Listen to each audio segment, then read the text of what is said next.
Mesdames, Messieurs, bonjour ou bonsoir, bienvenue dans cet entretien exclusif sur NECA TV avec M. Koniba Sidibé, l'ancien ministre de la promotion de l'industrie et l'investissement et dans les secteurs privés, nouveau président du comité stratégique du M5 RFP Malikoua, président également du mouvement pour un destin commun.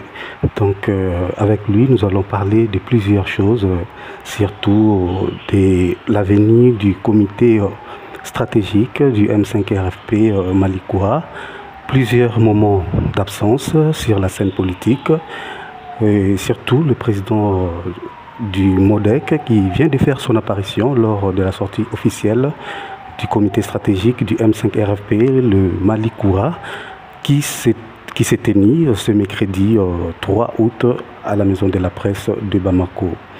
Alors, Président, bonsoir. Bonsoir.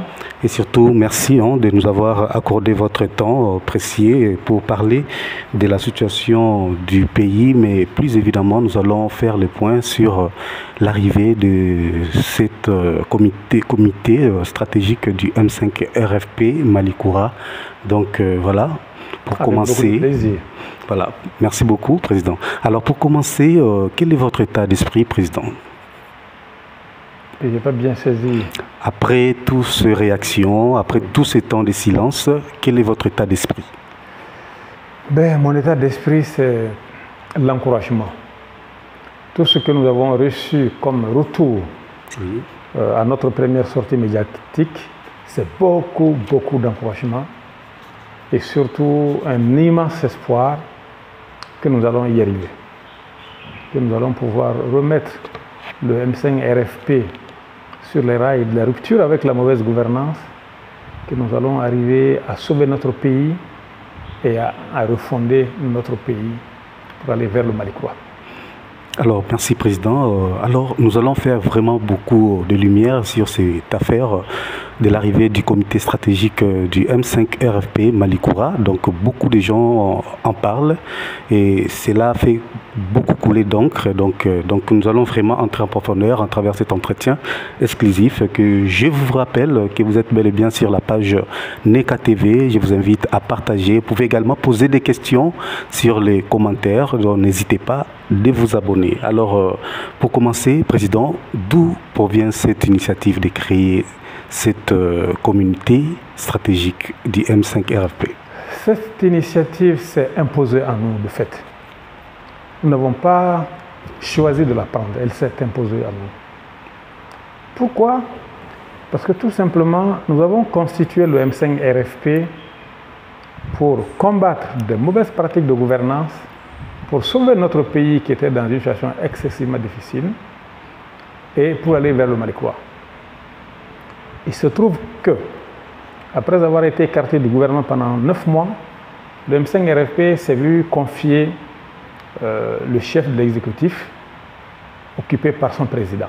Nous avons tous pensé que l'occasion était venue de mettre en place notre feuille de route. Il se trouve que dès son accession à la primature, notre président du M5, Choguel Kokala Maïga, a immédiatement tourné le dos au mouvement.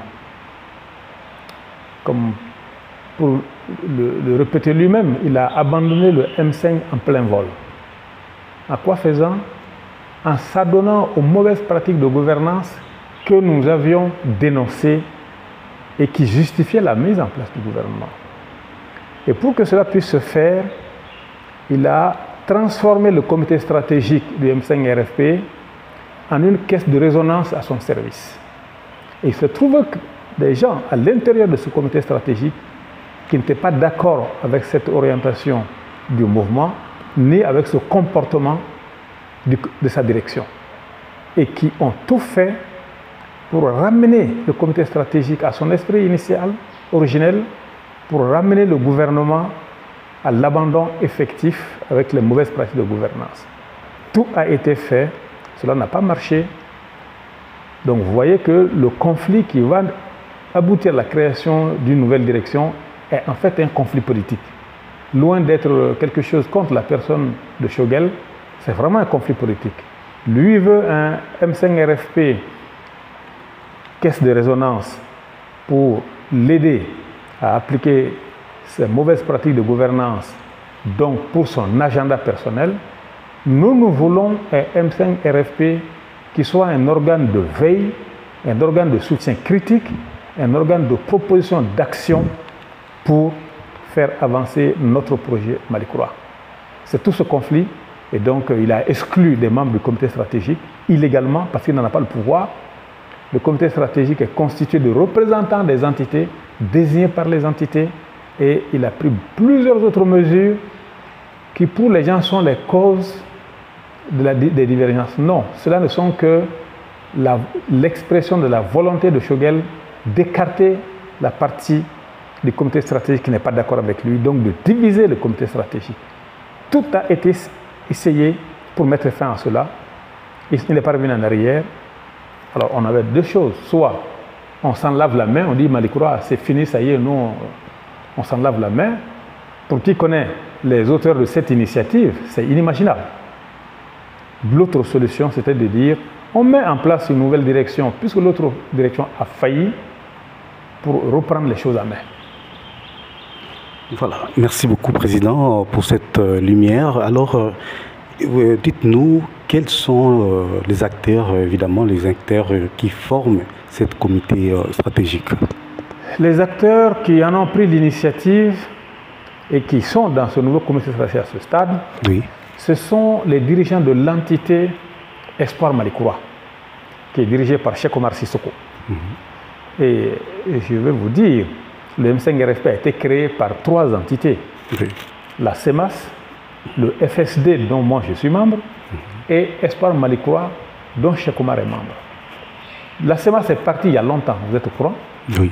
Espoir Malicoura a écrit pour dire qu'il ne reconnaissent plus l'autorité du comité stratégique il y a un moment, suite aux différentes déviations du comité stratégique. Donc vous voyez, parmi les créateurs originels du mouvement, il ne reste plus qu'un seul, le FSD. Donc il y a Espoir Malicoura, il y a Anko Malidron de Mme Sikaya Tousso et du Premier ministre Modibo Sidibé. Il y a le modèle que je dirige personnellement avec plusieurs autres partis qui m'ont rejoint pour créer une entité appelée Engagé Mali. Donc, cette entité aussi est membre de ce comité stratégique. Il y a la plateforme Fassodé de Maître Mohamed Ali Bachili, qui est aussi l'un des ténors du M5 RFP. Il y est. Et vous vous souvenez certainement qu'un certain nombre de jeunes avaient été chassés du comité stratégique par Choguel de manière illégale. Ces jeunes sont tous des dirigeants d'associations. Ils se sont regroupés pour constituer une entité. Ils sont avec le M5 RFP. Et en plus de tout cela, le M5 RFP comprend aussi la diaspora. Et une grande frange de cette diaspora nous a manifesté son soutien et est avec nous dans cette initiative. Voilà, merci beaucoup. Donc je rappelle bel et bien... Vous comprenez qu'aujourd'hui, une grande frange du M5 RFP a déjà entendu notre message, le soutien, et nous sommes en train de travailler au rassemblement de tout le M5 RFP. Ce n'est pas une nouvelle entité que nous avons créée. Tout ce que je viens de dire sont des entités à l'intérieur du M5 RFP. Et nous comptons continuer ce travail pour rassembler l'ensemble du mouvement M5 autour de cette orientation que je viens de vous expliquer.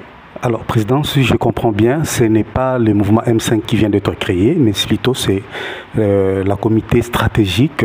C'est sa direction qui a changé. Qui a changé. Une nouvelle direction a été créée. Pourriez-vous nous faire la différence entre le M5 la comité stratégique donc, qui est dirigé par Choguel Kokala Maïga et celui de Malicoura? Le comité stratégique M5 Malicoura est différent du comité stratégique M5 Malikoro en cela que nous, notre comité stratégique est dédié à la réalisation du Malicoura. L'autre comité stratégique a choisi la voie de faire du IBK sans IBK. C'est-à-dire le Malikoro, et je ne vais pas vous faire 1000 démonstrations, tout le monde est au courant de ces mauvaises pratiques, les logements sociaux, les recrutements, Bon, Et nous avons dit à nos camarades, nous n'avons pas lutté contre Ibeka pour faire ce qui est en train de se faire en ce moment. Le M5 RFP ne sera jamais la caisse de résonance de quelque dirigeant que ce soit. Il sera un organe de veille, de soutien critique, de proposition et d'action, de manière à ce qu'on abandonne effectivement dans la réalité les mauvaises pratiques de gouvernance, de manière à ce que la sécurité revienne dans ce pays et que l'État soit redéployé partout pour assurer les services publics auxquels tous les Maliens ont droit. Et il sera dans la bataille pour que les élections aboutissent à un président et à des autres élus comme les députés réellement légitimes. C'est de tout cela qu'il s'agit. Ce comité stratégique M5 Malikroa a donc l'ambition non seulement de se battre pour sécuriser, pour refonder, pour rompre avec les mauvaises pratiques, mais surtout de construire le Malikroa après les élections. Parce que vous savez, si un président élu n'est pas avec cette vision, mais immédiatement, il va mettre fin à tout ce qui a été fait comme acquis pendant la transition. Nous ne voulons pas de ça. Nous voulons être une force qui compte après la transition pour préserver les acquis de la transition, mais aussi et surtout pour continuer le chantier du Malikroa. Justement, en parlant des projets d'avenir, est-ce que vous avez déjà un plan d'action que vous avez assuré pour cette année, surtout pour cette lutte qui est en train de s'appliquer? D'abord, je commencerai par la feuille de route. Notre feuille de route est celle du M5 RFP, qui a été abandonnée par Choguel. Que vous allez reprendre? Que nous allons reprendre. Parce que tout ce que je viens de vous dire font partie de l'agenda du M5 RFP. La feuille de route qui a été élaborée en 10 points, 17 mesures. Donc, si Choguel ne s'était pas tourné vers son agenda personnel, s'il n'avait pas cherché à casser le M5 RFP, s'il avait appliqué notre feuille de route, je crois que ce qui est là aujourd'hui ne serait pas arrivé. Et ceux qui peuvent être tentés de croire que c'est une question de personne, je leur rappelle simplement que j'ai été l'un des meilleurs défenseurs du gouvernement de transition de Choguel à ses débuts. Parce que je ne savais pas qu'il allait faire ce qu'il a fait. Au point que lui-même m'appelle dans son bureau un jour pour me dire « Koniba, franchement, si tout le monde défendait la transition comme tu le fais, je crois qu'on s'en sortira. » Ça, c'était après les débats, plusieurs débats que j'avais animés, dont le fameux débat contre mon ami, Maître Kassoum Tapo. Voilà. Ok, d'accord. Président, nous sommes là en train de s'approcher vers la fin de cet entretien, que je rappelle que nous sommes ici sur le palais du l'ex-ancien ministre de promotion de l'investissement, mais aussi du secteur privé, le nouveau président du comité stratégique du M5 RFP, Malikroa, mais aussi président du mouvement pour un destin commun, donc les MODEC. Voilà, c'est un grand plaisir. Surtout, n'hésitez pas à partager, axirez-vous, hein, donc d'avoir beaucoup plus de lumière à travers cet entretien que je m'avais dédié aussi à tous ceux qui nous suivent actuellement de près ou de loin, surtout vous qui nous suivez de la diaspora. Merci encore une fois de plus d'être branchés sur notre fréquence, notre page Facebook, que vous pouvez également retrouver sur notre plateforme YouTube. Alors, Président, nous tendons déjà vers la fin de cette émission, cet entretien. Alors, dites-nous, Président, un seul bateau pour deux capitaines, pourrait cela vraiment marcher? Est-ce que cela pourrait être possible de faire fonctionner un seul bateau avec deux capitaines? Non, il n'y aura pas un bateau à deux capitaines. Puisque vous avez dit, vous gardez toujours la même posture de l'ancien M5. Est celle aujourd'hui qui est dans la démarche originelle du M5, qui est dans la fidélité aux idéaux du M5. Donc, tout le peuple M5 qui tient à ce que nous restions dans cette voie vont nous suivre. C'est en cela que nous pouvons dire que c'est cette direction qui est réellement légitime. Ce n'est pas la direction qui a trahi le peuple M5. Donc, de mon point de vue, on ne peut pas parler de deux bateaux, de deux capitaines dans un seul bateau. Il y a un vrai capitaine qui est la nouvelle direction. Et c'est une question de temps, simplement, pour que tout le peuple M5 comprenne la vérité est du côté de qui. Vous savez, les gens ont commencé à se poser la question. Hein. Depuis 9 mois, un an et demi maintenant pratiquement, on se pose la question, qu'est-ce qui a changé concrètement dans la façon de gérer notre pays? Le clientélisme, le népotisme, la corruption, qu'est-ce qui a changé? C'est ça la question. Les injustices flagrantes, qu'est-ce qui a changé? Donc vous comprenez, le débat, il est très simple. Hein? Pour peu qu'on se donne le temps de se poser les vraies questions, il est très simple. Vous trouverez très peu de Maliens qui vont vous dire que la gouvernance vertueuse est venue dans le Mali. Ensuite, cette direction est composée d'hommes et de femmes qui, de mon point de vue, se sont montrés exemplaires jusqu'à preuve du contraire. Nous n'avons aucune casserole derrière nous. Moi, j'ai été ministre 2 fois. J'ai été député. Et je pense que beaucoup d'autres de ce mouvement ont été des ministres et autres.